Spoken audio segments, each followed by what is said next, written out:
Halo guys, balik lagi sama gue Noval di YouTube channel Koinvestasi. Hari ini kita mau bahas peraturan baru dari Bapepti yang baru aja dipublikasi pada siang hari kemarin. Tanpa berlama-lama, langsung aja kita mulai videonya.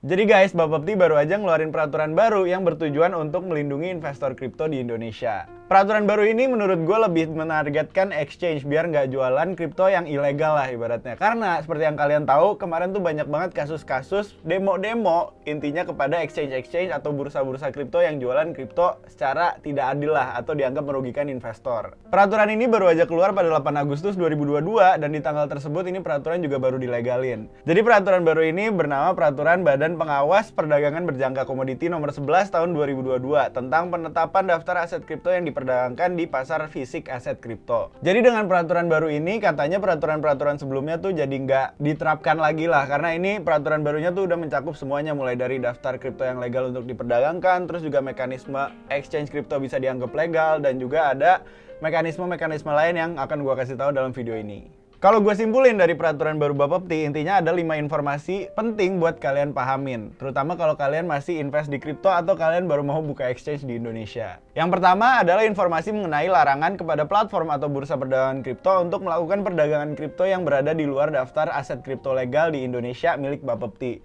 Jadi intinya kan Bapepti punya list kripto apa aja yang legal di Indonesia untuk diperdagangkan. Balik lagi ya guys, untuk diperdagangkan, bukan untuk digunakan sebagai alat transaksi. Jadinya kalau misalnya ada bursa atau platform investasi kripto yang memperdagangkan aset-aset di luar daftar tersebut, harusnya sih kalau menurut peraturan yang baru ini mereka akan kena hukuman. Informasi kedua adalah pedoman baru terkait penilaian aset kripto yang dapat dianggap legal di Indonesia. Jadi intinya Bapepti itu udah bikin tabel yang dirumuskan bareng-bareng nih sama pelaku pasar kripto di Indonesia untuk menilai apakah suatu kripto itu dapat dianggap legal atau enggak di Indonesia. Terus yang ketiga adalah peraturan baru nih terkait peninjauan kembali terhadap aset-aset kripto yang dianggap legal di Indonesia. Jadi misalnya udah dianggap legal, itu tuh bisa dicek lagi nih, misal tahun depan atau tahun depannya lagi, apakah ini masih bisa dianggap legal atau enggak. Terus karena peraturan baru ini nantinya ada informasi mengenai kapan exchange harus ngelakuin delisting dari kripto-kripto yang dianggap ilegal saat ini. Informasi yang keempat adalah sanksi bagi bursa atau platform kripto yang masih menolak untuk patuh sama Bapepti. Dan yang terakhir adalah dikasih tahu nih siapa aja yang bisa menilai apakah suatu kripto itu legal atau enggak. Nah, kita akan bahas satu-satu dalam video ini. Jadi guys, poin pertama adalah sekarang Bapepti, ya seperti yang gue bilang tadi, udah melarang bursa-bursa atau platform-platform investasi kripto untuk memperdagangkan kripto yang dianggap ilegal di Indonesia. Jadinya tuh tabel yang tadi gue bilang yang digunakan untuk ngecek apakah kripto itu legal atau enggak, itu tuh udah dilampir di peraturan baru ini. Dan dilihat dari tabel tersebut, ini tuh lumayan panjang dan lumayan detail juga lah penilaiannya, karena tabelnya ini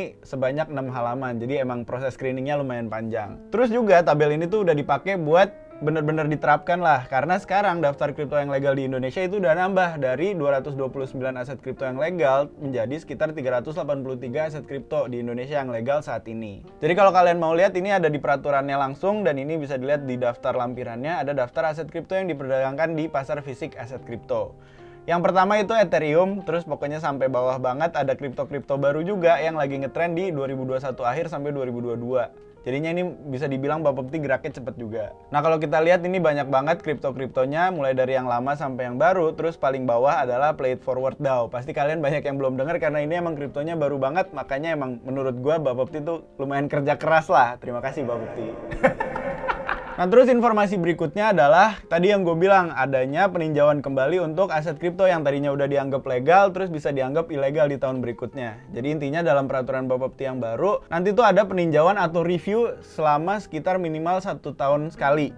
Intinya jadi suatu kripto itu bisa dicek apakah masih legal atau enggak minimal 1 tahun sekali. Terus juga ada peraturan nih terkait bursa kripto atau exchange kripto yang masih memperdagangkan kripto ilegal, di mana peraturan ini kan baru aja diresmiin di 8 Agustus 2022. Terus Bapepti ngasih waktu sekitar 30 hari sejak peraturan ini legal untuk exchange melakukan delisting atau pencabutan jasa perdagangan kripto-kripto yang dianggap ilegal di Indonesia. Jadi intinya kita bisa lihat nanti nih di 7 September 2022 apakah akan banyak kripto yang di delisting atau enggak. Karena kalau enggak berarti bakal banyak exchange yang kena sanksi harusnya. Pokoknya kalau misalnya di delisting, intinya nanti exchange atau bursa atau platform perdagangan investasi kripto di Indonesia itu akan diminta melakukan 2 hal.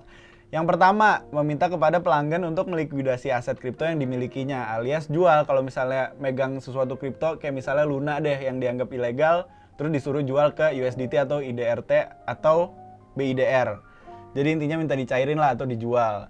Terus pilihan kedua, kalau misalnya investornya atau pengguna exchange-nya itu nggak mau ngejual, mereka akan diminta untuk memindahkan aset kripto tersebut ke wallet lain, alias biasanya sih cold wallet atau hot wallet. Pokoknya intinya bukan wallet exchange lah atau bukan wallet exchange tersebut. Terus nanti katanya dalam peraturan ini juga exchange atau bursa atau platform investasi akan diminta memberikan informasi terkait kalau misalnya deadline untuk memindahkan aset atau melikuidasi aset ini udah deket. Jadinya investor nggak bakal diminta untuk secara paksa dadakan.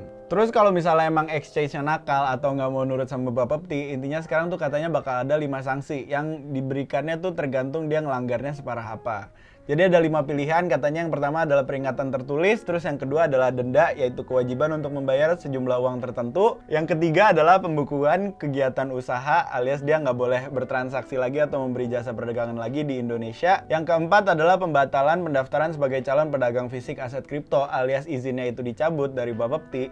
Terus yang terakhir adalah pembatalan persetujuan. Nah ini sebenarnya nggak dikasih tahu pembatalan persetujuan apa, tapi kayaknya kalau gue asumsi dari baca peraturannya, pembatalan persetujuan tuh berarti kayak ada pedagang aset fisik baru yang baru mau mendaftarkan diri ke Bapepti, terus tadinya mau disetujuin cuma izinnya dicabut gara-gara memperdagangkan suatu kripto yang dianggap ilegal di Indonesia. Terus guys, yang terakhir adalah informasi mengenai pihak yang dapat melakukan peninjauan legalitas kripto, alias yang bisa nentuin nih kripto ini legal atau enggak. Terkait informasi ini sebenarnya banyak tanggapan negatif, tapi balik lagi guys, kita sekarang percaya aja nih sama pemerintah karena kemungkinan adanya koalisi atau sogok-sogokan kayaknya masih sangat kecil, karena tadinya orang-orang berasumsi kalau misalnya exchange bisa ikut diskusi ya bisa ada sogok-sogokan. Tapi ya untuk sekarang kita percaya aja dan kita kemungkinan baru bisa lihat efeknya dari peraturan ini ya 1 bulan dari sekarang, karena balik lagi emang baru dilegalkan dan tadi kalau ingat exchange tuh dikasih waktu 30 hari untuk melakukan delisting. Jadinya kemungkinan besar efeknya baru akan kelihatan 1 bulan dari sekarang. Terus guys, buat kalian yang penasaran proses screening kripto dianggap legal atau enggak tuh gimana, ini intinya adalah lampiran yang memperlihatkan tabel 6 halaman dari proses screening Bapepti. Jadinya intinya prinsip umumnya ada 4 dan juga semuanya tuh berpoin kepada menjaga keamanan investor kripto di Indonesia. Terus guys, Bapepti juga memiliki 10 kriteria untuk menjaga keamanan investor kripto dan untuk menilai aset kripto yang dianggap legal atau enggak di Indonesia. Jadinya 10 kriteria ini bisa dilihat di lampiran peraturan ini.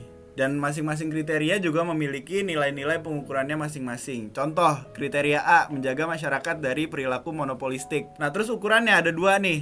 Yang pertama, porsi kepemilikan publik dapat lebih dari 30% terhadap suatu token atau koin. Yang kedua adalah sebagai bahan pertimbangan lain memperhatikan adanya rencana pemanfaatan sebagian aset kripto oleh project owner untuk memberikan bonus pengembangan dan community building. Jadi intinya kalau misalnya poin ini tuh untuk menghindari manipulasi pasar atau manipulasi harga dari pemilik proyek kripto. Nah jadinya ini adalah ukuran-ukuran yang diberikan sama Bapepti yang merupakan hasil diskusi dari 3 pihak tadi. Kalau kalian mau lihat secara lengkap peraturannya gimana, nanti akan kita lampirin link ke peraturan baru ini di video ini. Seperti biasa, gue mau mengajak kalian ke acara kita yaitu Coinvest Asia pada 25-26 Agustus 2022 di Bali. Jadi acara ini, kalau misalnya kalian belum dengar, adalah acara Insights dan Networking Festival, dimana kita nggak cuma dengerin pembicara ngomong doang, tapi kita bisa engage alias ngobrol sama pembicara tersebut. Jadi pembicara-pembicaranya berasal dari pelaku pasar kripto internasional. Jadi harusnya ilmu-ilmu yang dikasih tuh ilmu-ilmu penting banget lah, dan kalian akan rugi banget kalau misalnya kelewatan. Plus di sana juga gue bakal ngadain surprise yang intinya bakal bagi-bagi duit buat kalian. Jadi mampir aja guys, buat kalian yang belum beli tiketnya langsung mampir ke coinvest.asia. Oke deh guys, gitu aja dari gua. Kalau misalnya ada yang salah mohon dikoreksi. Kalau misalnya ngerasa bermanfaat, jangan lupa like, subscribe, dan klik lonceng notifikasi di YouTube channel Koinvestasi. As always, Koinvestasi, semua bisa kripto.